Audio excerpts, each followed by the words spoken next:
আল্লাহ বলেছেন ওয়া আন্না হাযা সিরাতি মুস্তাকিমা, আল্লাহ বলেছেন এটা আমার সরল পথ, ফাত্তাবিউ, তোমরা এর উপরেই চলতে থাকো, ওয়ালা তাত্তাবিউস সুবুলা ফাতাফাররাকা বিকুম আন সাবিলি, তোমরা আমার সরল পথ ছেড়ে তোমরা অনন্য পথে চলে যাও না। যদি কালে তোমরা অনন্য পথে চলে যাও, ফাতাফাররাকা বিকুম আন সাবিলি, তবে তোমরা জানো আমার রাস্তা থেকে তোমরা বিচ্ছিন্ন হয়ে যাবে। তার মানে বিশ্বনবী যেটা সরল রেখা টানলেন, আগ টানলেন, এর ওপরেই মানে সরল পথে আমাদেরকে চলতে হবে, ইসলামের পথেই আমাদেরকে চলতে হবে। যদি খালে আমরা অনন্য পথকে যদি আমরা বাছাই করি, আমরা যদি আল্লাহর পথকে ছেড়ে দিই, যদি শয়তানের পদঙ্ক করি, তাহলে জীবনেও যেন কামিয়াবি হতে পারবে না। এজন্য সফলতা নিতে গেলে, হেদায়েত পেতে হলে সরল রেখার উপরেই আমাদেরকে চলতে হবে। একটা কথা ভালো করে শুনেন, আল্লাহর নবী সাল্লাল্লাহু আলাইহি ওয়াসাল্লাম সাহাবীদেরকে বলে শুনিয়ে দিলেন।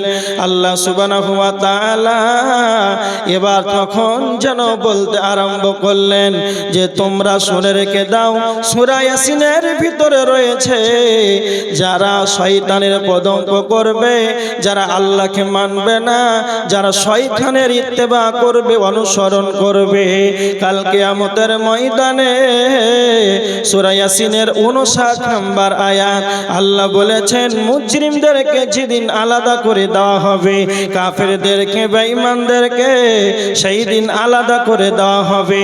আল্লাহ তখন বলবেন আলাম আহাদ ইলাইকুম ইয়া বানি আদামা, আল্লাহ বলবেন হে বানি আদমের দল, আল্লাহ তা'বুদু শয়তান, আমি কি তোমাদের বলি নাই তোমরা শয়তানের পদঙ্ক করো না, ইন্নাহু লাকুম আদুউম মুবিন, শয়তান তোমাদের প্রকাশ্য দুশমন। আল্লাহ তখন বলবেন ওয়া নি'বুদুনি, আমি কি তোমাদের বলি নাই তোমরা আমারই ইবাদত করো, হাদা সিরাতুম মুস্তাকিম, এটাই আমার সরল পথ। আল্লাহ তখন বলবেন হে বানি আদমের দল, ওয়ালাকাদ আযাল্লা মিনকুম জিবিল্লাম কাসীরা, শয়তান তোমাদের অনেক অনেক দলকে যেন পথভ্রষ্ট করে দিয়েছে।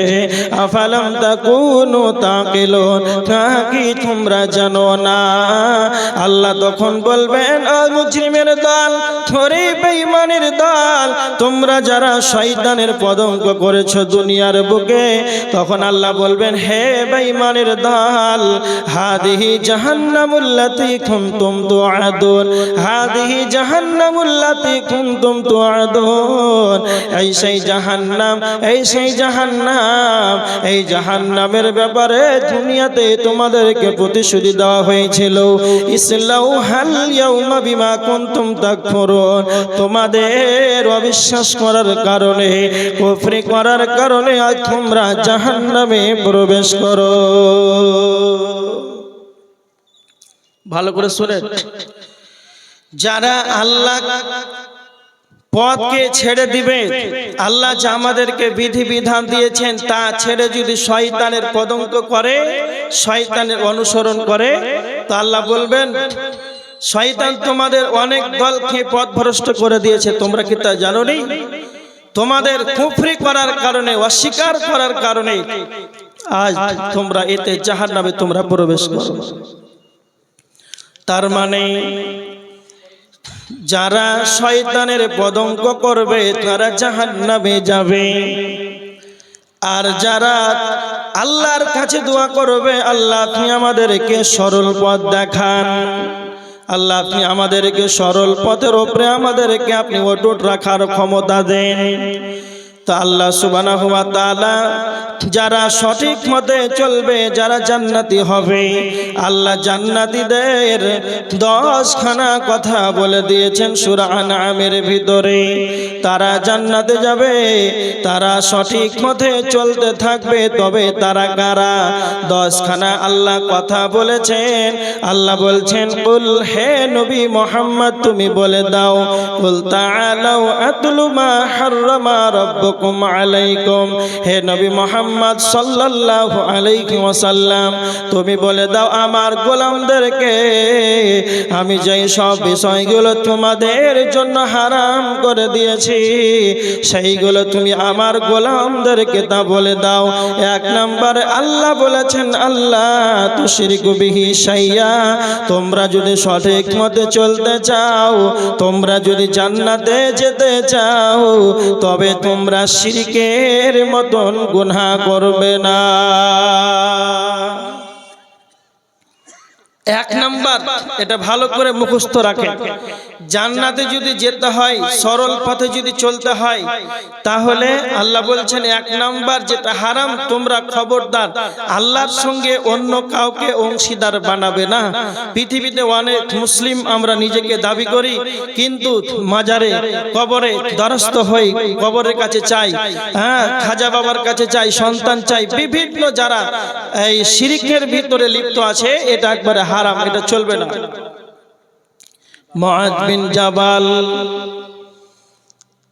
মুআয বিন জাবাল রাদিয়াল্লাহু তাআলা আনহু তিনি বলছেন, আমি আর বিশ্বনবী একই সাওয়ারির উপরে রয়েছি। বিশ্বনবী বলছেন, ইয়া মুআয ইয়া মুআয ইয়া মুআয। বিশ্বনবী তিনবার করে বললেন মুআয বিন জাবাল। মুআয বিন জাবাল সঙ্গে সঙ্গে উত্তর দিচ্ছেন, লাব্বাইকা ইয়া রাসূলুল্লাহ ওয়া সা'দাইক। আল্লাহর নবী আমি উপস্থিত রয়েছি, আপনি কি বলছেন বলেন। তখন বিশ্বনবী মুআয বিন জাবালকে বললেন, হাল তাদরি মা হাক্কুল্লাহি আলাল ইবাদ। মুআয বিন জাবাল তুমি বলো আল্লাহ সুবহানাহু ওয়া তাআলা তার বান্দার প্রতি কি হক রাখেন। তখন মুআয বিন জাবাল বললেন, আল্লাহু ওয়া রাসূলুহু আ'লাম, আল্লাহ এবং তার নবী বেশি ভালো জানেন, এ ব্যাপারে আমি জানি না। তখন বিশ্বনবী তখন বললেন, ফা ইন্না হাক্কাল্লাহি আলাল ইবাদ, আল্লাহ তার বান্দার প্রতি হক রাখেন, আইয়াবুদুহু ওয়া লা ইউশরিকু বিহি শাইয়া, গোলাম একমাত্র তার মনিবের ইবাদত করবে, একমাত্র আল্লাহর গোলামি করবে, আর অন্য কারো সঙ্গে যেন শিরকের মতন গুনাহে লিপ্ত হবে না। এটাই আল্লাহ তার বান্দার প্রতি হক রাখে।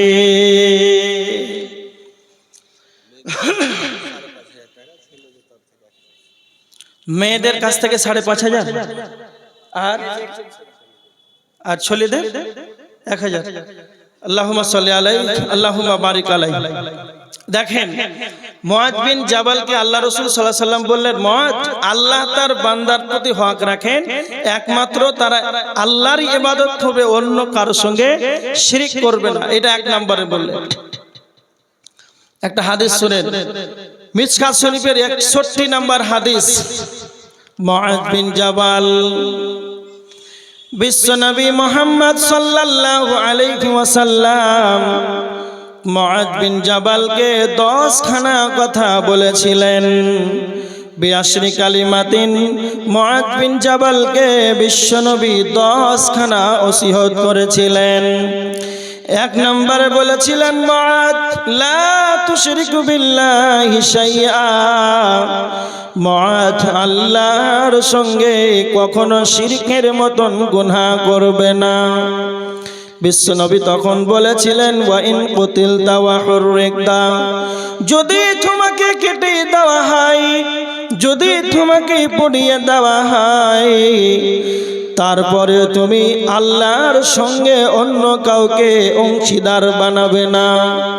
কেটে দেওয়া হয় মানে যদি জ্বালিয়ে দেওয়া হয়, বর্তমান ভারতবর্ষের যে অবস্থা চলছে, হিন্দুত্ববাদীরা বলে মুসলমানদেরকেই যখন দেখে টুপিধারী পাঞ্জাবি পরে দেখলে, মুসলমানদের আলামত যদি দেখতে পায়, তাহলে ভারতবর্ষের মাটিতে বর্তমান হিন্দুত্ববাদীরা বলে জয় শ্রীরাম বল, জয় শ্রীরাম বল, না হলে তোমাকে হত্যা করে দেব, মেরে ফেলে দেব। জয় শ্রীরাম যদি তুমি না বলো তাহলে তোমাকে জ্বালিয়ে দেব। এই অবস্থায় জ্বালাবো, এই রকম ভাবে যারা হেনস্থ করে, যারা মুসলমানদের প্রতি যারা অবিচল অটল থাকে, যারা মুসলমানদেরকে কষ্ট দেয়, ওই সময় আপনি যদি আপনার ঈমানকে যদি টিকিয়ে রাখতে পারেন, না না না, আল্লাহ হলেন এক, ওয়াহদাহু লা শারীক, আমাদের রব একজন, আমি কারো সঙ্গে আল্লাহর সঙ্গে কারো অংশীদার বানাবো না। এর ঈমানের উপরেই যদি অটুট থাকতে পারে, তারা যদি আপনাকে মেরে দেয়, হত্যাও যদি করে দেয়, আপনি শহীদের দরজা পেয়ে যাবেন, জান্নাতে চলে যাবেন। পশ্চিম কালেও যেন শিরকের মতন গুনাহ করা যাবে না। কেন কেন কেন? বিশ্বনবী নবী মুহাম্মদুর রাসূলুল্লাহ সাল্লাল্লাহু আলাইহি ওয়াসাল্লাম মুআয বিন জাবালকে এতটা কঠিন শব্দ ব্যবহার করেছেন, যদি তোমাকে কেটে দেওয়া হয়, যদি তোমাকে আগুনে যদি পুড়িয়ে দেওয়া হয়, তারপরে তুমি শিরকের মতন গুনাহটা করবে না। বিশ্বনবী মুহাম্মদ সাল্লাল্লাহু আলাইহি ওয়াসাল্লাম এতটা কঠিন শব্দ ব্যবহার কেন করেছেন? আমার কাছে ভালো করে শুনে নেন। তিরমিজি শরীফের 2575 নম্বর হাদিস, বিশ্বনবী মুহাম্মদ সাল্লাল্লাহু আলাইহি ওয়াসাল্লাম বলেছেন, হযরত আবু হুরায়রা রাদিয়াল্লাহু তাআলা আনহু তিনি হাদিসটি বর্ণনা করেছেন। বিশ্বনবী নবী মুহাম্মদুর রাসূলুল্লাহ সাল্লাল্লাহু আলাইহি ওয়াসাল্লাম বলেছেন, কাল কিয়ামতের ময়দানে যেদিন জাহান্নামকে আনা হবে, জাহান্নামকে যেদিন আনা হবে, আল্লাহর নবী বলেছেন, ইয়াখরুজু উনুকুন মিনান নার ইয়াউমাল কিয়ামা, কিয়ামতের ময়দানে জাহান্নামের একটা মাথা বের হবে, জাহান্নামের একটা গর্দান বের হবে, লাহু আইনানি তুবসিরানি ওয়া উযুনানি তাসমান, জাহান্নামের দুইটা চক্ষু থাকবে, জাহান্নাম যেন তা দিয়ে দেখতে পাবে, জাহান্নামের দুইটা কর্ণ থাকবে, জাহান্নাম তা দিয়ে যেন শুনতে পাবে। আল্লাহর নবী 3 নম্বরে বলেছেন, ওয়ালিসানুন ইয়ানতিকু, জাহান্নামের মুখমণ্ডল থাকবে, জাহান্নাম যেন কথা বলতে পারবে। কাল কিয়ামতের ময়দানে জাহান্নাম কথা বলতে পারবে, আর জাহান্নাম বলবে, ইয়াকুলু ইন্নী উকিলতু বিসালাসা, আল্লাহ আমাকে জাহান্নামকে 3 শ্রেণীর মানুষদের জন্য আল্লাহ আমাকে জাহান্নামকে বানিয়েছে। তার ভিতরে 1 নম্বর জাহান্নাম বলবে, ওয়া বিকুল্লি মান দাআ মা'আল্লাহি ইলাহান আখার, তারা কই যারা আল্লাহকে বাদ দিয়ে অন্যর কাছে অংশীদার করেছে, যারা আল্লাহকে বাদ দিয়ে অন্যর কাছে যারা দ্বারস্থ হয়েছে, যারা কবরের কাছে মাথাটাকে নত করেছে, যারা মাজারের কাছে মাথাটাকে নত করেছে, যারা পাথরে সাজদা করেছে, এক কথায় যারা শিরকের মতন গুনাহটা করেছে, তারা কই সেই শিরক করনেওয়ালা কই আমাকে দাও, আমি জাহান্নাম তাদেরকে যেন নিষ্পেষণ বানিয়ে দেব। এইভাবে জাহান্নাম কাল কিয়ামতের ময়দানে শিরক যারা করবে, শিরকের মতন গুনাহ যারা করবে, জাহান্নাম তাদেরকে ডাকবে, দাও আমাকে দাও, আমি জাহান্নাম তাদেরকে যেন নিষ্পেষণ বানিয়ে দেব। আল্লাহ রাসূল সাল্লাল্লাহু আলাইহি ওয়াসাল্লাম মুআয বিন জাবালকে বলেছিলেন, তোমাকে যদি কেটে দেওয়া হয়, পিস বানিয়ে দেওয়া হয়, পুড়িয়ে দেওয়া হয়, তারপরে তুমি শিরক করবে না।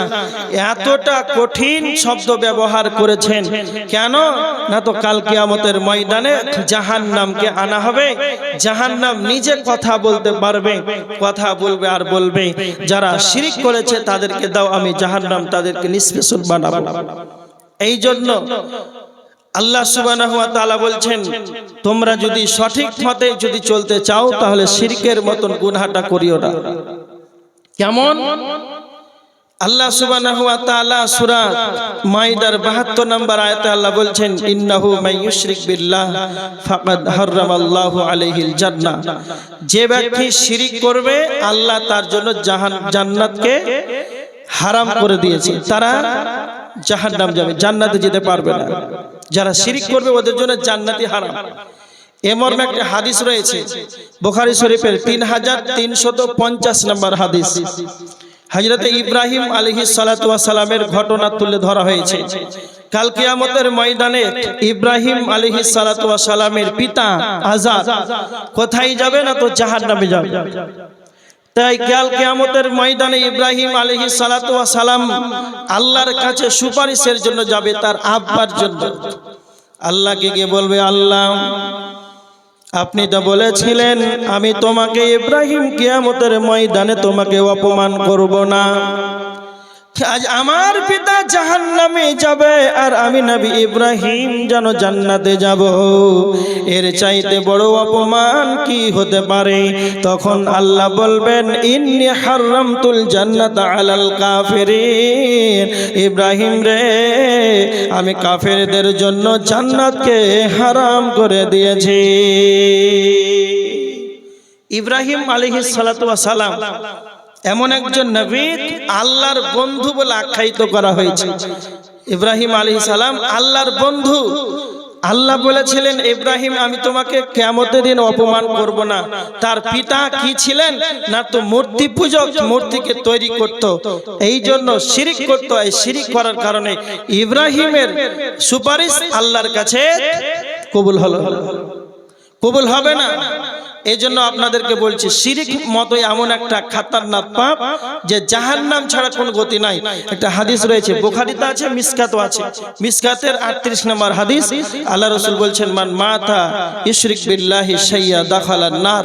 যে ব্যক্তি মারা গেল, ভালো করে শুনেন, যে ব্যক্তি মারা গেল শিরিক করা অবস্থায়, দাখালান নার, সেই ব্যক্তি জাহান্নামে যাবে। ওয়া মান মাতা লা ইশরিক বিল্লাহি শাইয়া, যে ব্যক্তি মারা গেল শিরিক না করা অবস্থায়, মানে শিরিক করলো না, সে ব্যক্তি মারা গেল দাখালাল জান্নাত, সে ব্যক্তি জান্নাতে চলে গেল। আল্লাহ রাসূলের হাদিস। আচ্ছা, যেই কথাটা বললাম, আল্লাহ রাসূল সাল্লাল্লাহু আলাইহি ওয়াসাল্লামের হাদিস, যে শিরিক করলো না মারা গেল সেই ব্যক্তি জান্নাত। তবে ওর তো অনেক রকম পাপ থাকতে পারে, হ্যাঁ, বিভিন্ন রকম পাপ থাকতে পারে। তাহলে এটা কি হবে? এই মর্মে একটা হাদিস, বুখারীর হাদিস 1237 নম্বর হাদিস। জিবরাইল আলাইহিস সালাতু ওয়াস সালাম আল্লাহ রাসূল সাল্লাল্লাহু আলাইহি ওয়াসাল্লামকে একদিন খবর দিয়ে গেলেন, খুশির খবর। তো আল্লাহ রাসূল সাল্লাল্লাহু আলাইহি সাল্লাম সাহাবীদেরকে সম্মুখে ব্যক্ত করছেন, সাহাবীদেরকে বলছেন, সাহাবীরা শোনো শোনো, জিবরাইল আমাকে বলে গেলেন, হে নবী মুহাম্মদ। এবার হাদিসটা সাহাবীদেরকে বলছেন, মান মাতা মিন উম্মতি, মান মাতা মিন উম্মতি লা ইশরিকু বিল্লাহি শাইআ দাখালাল জান্নাহ। বিশ্বনবী বলছেন, সাহাবীরা, আমার উম্মতের কোনো ব্যক্তি যদি শিরিক না করা অবস্থায় মারা যায়, আমার উম্মতের যে ব্যক্তি শিরিক না করে মারা যাবে, দাখালাল জান্নাহ, সেই ব্যক্তি জান্নাতে চলে যাবে। এই কথাটা যখন জিবরাইল আলাইহিস সালাম যখন নবীকে বলে দিলেন, বিশ্ব নবী তখন সঙ্গে সঙ্গে বললেন, জিবরাইল কুলতু ওয়াইন জানা ওয়াইন সারাকা। জিবরাইল তুমি বলো, যদি সে চুরি করে, যদিও সে চুরি করে, যদিও সে জিনা করে, তারপরও কি সে জান্নাতে চলে যাবে? তখন জিবরাইল বললেন, ক্বালা ওয়াইন জানা ওয়াইন সারাকা, হ্যাঁ, যদিও সে চুরি করে, যদিও সে জিনা করে, তারপরেও সে জান্নাতে চলে যাবে। কথাটা ভালো করে বুঝে। আল্লাহ রাসূল বলছেন, জিবরাইল, আমার উম্মতের কোনো ব্যক্তি যদি শিরিক না করা অবস্থায় মারা যায় তাহলে জান্নাত। তবে যদি শিরিক করা না করেছে আর যদি জিনা করেছে, চুরির মতন জঘন্য কাজ করেছে, ব্যভিচারের মতন জঘন্য কাজ করেছে, এগুলা বড় পাপ, তবে কি জান্নাতে চলে যাবে? বলছে, হ্যাঁ চলে যাবে। এই হাদিসকে সামনে রেখে মুহাদ্দিসগণ বলেছেন যে এটা হচ্ছে আল্লাহর ইচ্ছা। যদি আল্লাহ তাকে ইচ্ছা করেন যে ক্ষমা করে দিবেন, তাহলে আল্লাহ তাকে ক্ষমা করে দিবেন। ভালো করে শুনে, যদি তার বড় বড় কাবিরা গুনাহ থাকে, আল্লাহ যদি চান তাকে ওই বড় বড় গুনাহ স্বরূপ তাকে শাস্তি দিবেন, তবে শাস্তি দিয়ে আবার তাকে জান্নাতে দিবেন। আর আল্লাহ যদি চাইলে তাকে ক্ষমা করে দিবেন, তো ক্ষমা করে দিতে পারেন। এবার দেখেন আল্লাহ বলছেন সূরা নিসার 48 নম্বর আয়াত, ইন্নাল্লাহা লা ইয়াগফিরু আন ইউশরাকা বিহি, নিশ্চয় যারা আল্লাহর সঙ্গে শিরিক করেছে আল্লাহ তাদেরকে ক্ষমা করবে না। মিশকাতের একটা হাদিস রয়েছে 3540 নম্বর হাদিস, আল্লাহর নবী বলেছেন, এটা হাদিসে কুদসি, স্বয়ং আল্লাহ বলছেন, হে বানি আদম, হে বানি আদমের দল, তোমরা যদি পাপ করতে করতে করতে যদি আসমানের কিনারা পর্যন্ত পৌঁছে যাও, গুনাহ করতে করতে যদি তোমরা মেঘমালা পর্যন্ত পৌঁছে যাও, সারা পৃথিবী কোন গুনাহ করেছ, সেই গুনাহের ভিতরে যদি আল্লাহর সঙ্গে শিরক না করো, আল্লাহ বলছেন তোমরা যদি আমার সঙ্গে অন্য কাউকে যদি অংশীদার না বানাও, আমি আল্লাহ তোমাদেরকে পৃথিবী পূর্ণ ক্ষমা নিয়ে হাজির হয়ে যাব, আমি আল্লাহ তোমাদেরকে ক্ষমা করে দেব। এজন্য আমার আল্লাহ বলেছেন, ইন্নাল্লাহা লা ইয়াগফিরু আন ইউশরাকা বিহি, নিশ্চয়ই যারা শিরক করবে আল্লাহ তাদেরকে ক্ষমা করবে না, আল্লাহ তাদেরকে জান্নাত দেবে না। ইন্নী হারামতুল জান্নাতা আলাল কাফিরিন, আল্লাহ কাফেরদের জন্য জান্নাতকে হারাম করে দিয়েছেন। ইন্নাহু মান ইউশরিক বিল্লাহি ফাকাদ হারামাল্লাহু আলাইহিল জান্নাহ, আল্লাহ বলেছেন নিশ্চয়ই যারা শিরক করবে আল্লাহ তাদের জন্য জান্নাতকে হারাম করে দিয়েছেন। এজন্য আমার আল্লাহ বলেছেন, বান্দারে যদি তোমরা জান্নাতে যেতে চাও তাহলে তোমরা শিরকের মতন গুনাহ করবে না। তোমরা যদি সঠিক পথে চলতে চাও, এক নাম্বার আল্লাহর সঙ্গে অন্য কাউকে অংশীদার বানাবে না।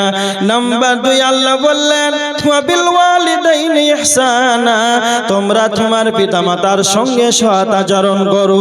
2 নাম্বার যদি তোমরা সঠিক পথে চলতে চাও, জান্নাতে যেতে চাও, তাহলে তোমার পিতামাতার সঙ্গে তোমরা সৎ আচরণ করবে।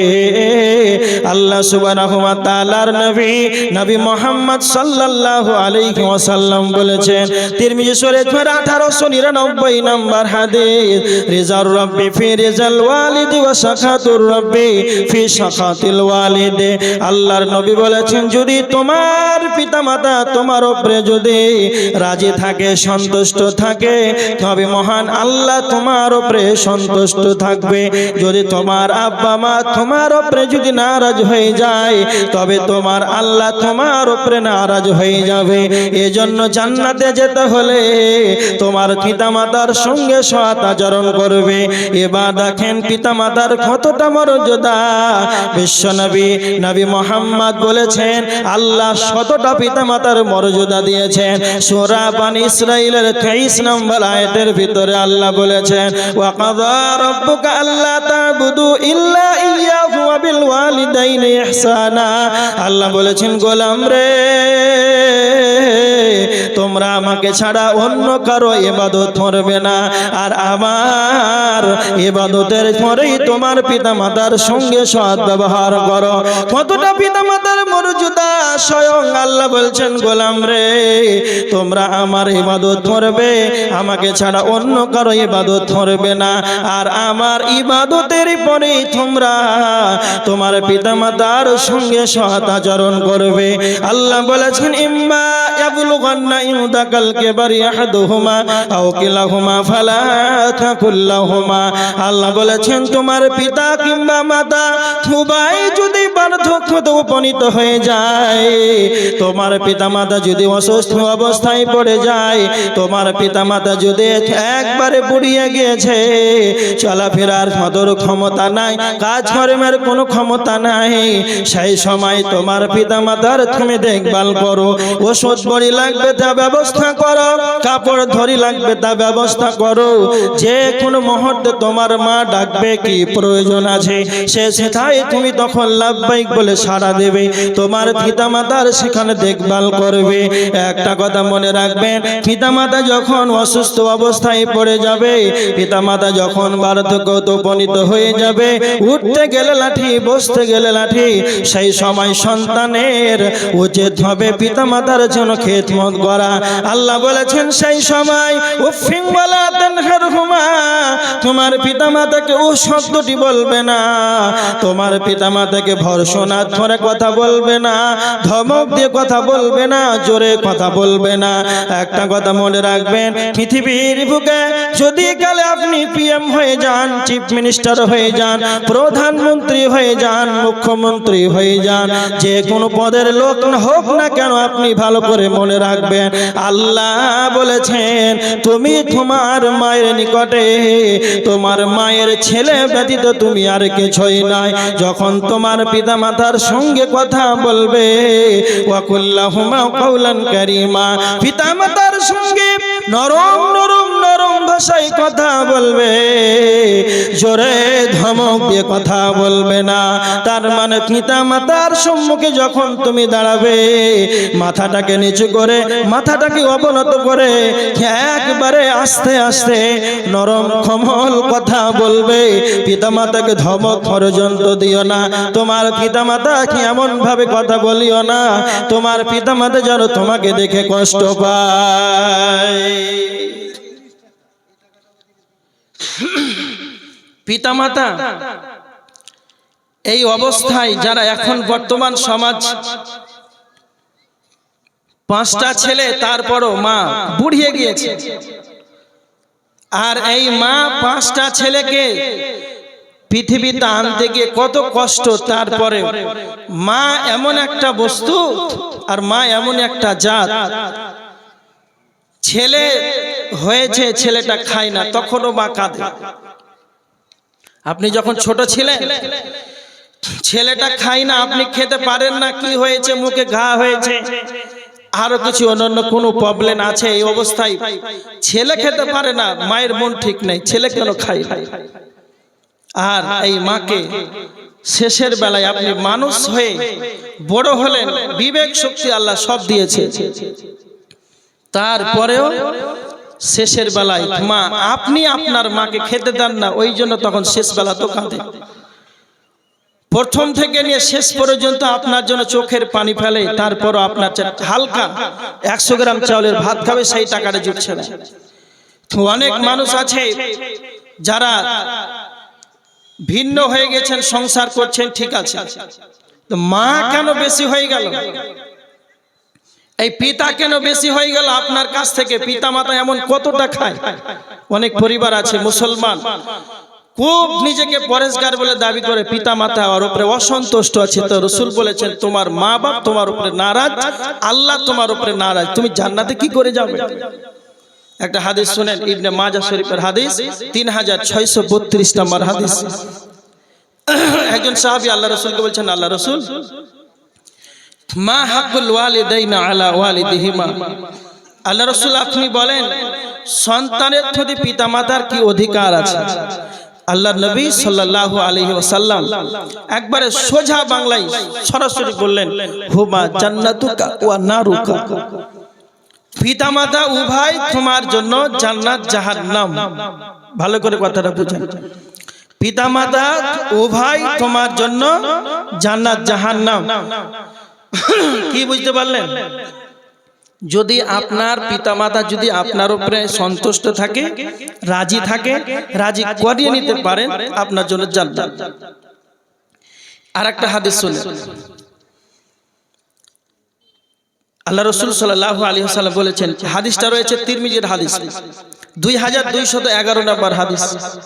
আল্লাহ রাসূল বলেছেন এমন একটা যুগ আসবে, এমন একটা সময় আসবে, আকা উম্মাহু ওয়া আদনা সাদিকাহু ওয়া আকসা আবাহু, যে পিতা মাতাকে ধমক দিয়ে কথা বলবে আর বন্ধুদেরকে কাছে করে নেবে। কথাটা ভালো করে বুঝেন, পিতামাতাকে দূরে ঠেলে দিবে, বন্ধুদেরকে কাছে করে নিবে। এই সময়টা এসেছে না আরো 100 বছর পর আসবে? জি হ্যাঁ না বলেন, আসবে না এসেছে? চলে এসেছে। রাত 12টার সময় বন্ধু ফোন করে ডেকেছে, কোথায় পিকনিক হচ্ছে। এত শীতে রাত্রে বাইকটা বের করছে, তখন মা বলছে, বেটা কোথায় যাবি এত ঠান্ডাতে? যাবো যেখানে যাই, তোর কি হলো? আসছি। তো মা যখন কথা বলছে তখন 15 ভোল্টেজ, একবারে সামান্য আস্তে আস্তে। আর ছেলের উত্তর আসে 198। হ্যাঁ, আমি যাচ্ছি, আমাকে ডেকেছে, আমার একটা পিকনিকের ব্যাপার আছে, তুই কি জানিস, আমাকে যেতে হবে। কিন্তু মায়ের লাজ নাই না। পৃথিবীতে যত মা আছে আল্লাহ মাদেরকে শরম দেয় না, লজ্জা নেই। বাইকটা যখন বের করে ছাড়বে ওই সময় বলছে, বেটা কতক্ষণে আসবে? তুমি যখন বাড়ি থেকে বের হবে, যতক্ষণ তুমি তোমার বাড়ি থেকে বাইরে থাকবে ততক্ষণ তোমার মা ঘুমাবে না, তোমার রাস্তার দিকে মুখ পানে চেয়ে থাকবে। এর নাম হচ্ছে মা। তুমি সেই মাকে জোরে ধমকে কথা বললে, এটাই বিশ্বনবী বলছেন এখন যা বর্তমান সমাজ হাদিসের সঙ্গে একবার সম্পর্কে, যে মানুষ বন্ধুদেরকে সময় দিবে। আরে বন্ধুদেরকে আড্ডা পিছে চাউমিন আর এগ রোল আর বিরিয়ানি, বন্ধুদেরকে সব চলছে, হ্যাঁ, আর মা পড়ে আছে এতটা কাতরে জ্বরে ভুগছে, সামান্য একটা প্যারাসিটামল 650 লাগবে তো মনে হয় জ্বরটা ছুটে যাবে, ওটারও ব্যবস্থা হয় না। এরকম হয় না? একটা হাদিস শুনেন ভালো করে। যারা পিতামাতার অবাধ্য চলছেন, পিতামাতা যাদেরকে সন্তুষ্ট করতে পারেন না, এমন একজন মা, এমন একজন পিতা আপনাকে দুনিয়াতে আনতে গিয়ে কত তাদের কষ্ট, হ্যাঁ, একবার হাদিসটার দিকে শুনেন। আর আপনি কেমন করে জান্নাতে যাবেন একটু ভাবেন। আল্লাহ রাসূল সাল্লাল্লাহু আলাইহি ওয়াসাল্লাম বলেছেন, হাদিসটা মুসলিম শরীফের হাদিস, একবারে সহিহ হাদিস, 6404 নম্বর হাদিস। আল্লাহ রাসূল সাল্লাল্লাহু আলাইহি ওয়াসাল্লাম বলছেন, ক্বালা রাগিবা আনফু সুম্মা রাগিবা আনফু, তার নাক ধুলাই মলিন হোক, তার নাক ধুলাই মলিন হোক। আল্লাহ রাসূল এই কথাটা 3 বার করে বললেন। তারপরে একজন সাহাবী বলছেন, কিলা মান ইয়া রাসূলুল্লাহ, আল্লাহর নবী সেই ব্যক্তি কে? ওই ব্যক্তিটাকে তার নাক ধুলাই মলিন হোক। আল্লাহ রাসূল সাল্লাল্লাহু আলাইহি ওয়াসাল্লাম বললেন, মা ক্বালা মান আদরাকা আবাওয়াইহি ইনদাল কিবারি আহাদুহুমা, যেই ব্যক্তি তার পিতামাতাকে বাধ্য অবস্থায় পেল, একবারে বুড়া বয়সে পেল, উঠতে বসতে পারে না, চলতে পারে না, উঠতে গেলে লাঠি, বসতে গেলে লাঠি, এই অবস্থায় পিতামাতার যারা দেখভাল করলো না, সেবা করলো না, ফালাম ইয়াদখুলিল জান্নাহ, সেই ব্যক্তি জান্নাত পেল না। ভালো করে কথাটা বুঝেন। যে ব্যক্তি পিতামাতাকে পেল বার্ধক্য অবস্থায়, তাদের দেখভাল করলো না, আল্লাহ রাসূল বলছেন ফালাম ইয়াদখুলিল জান্নাহ, সেই ব্যক্তি জান্নাতি পেল না।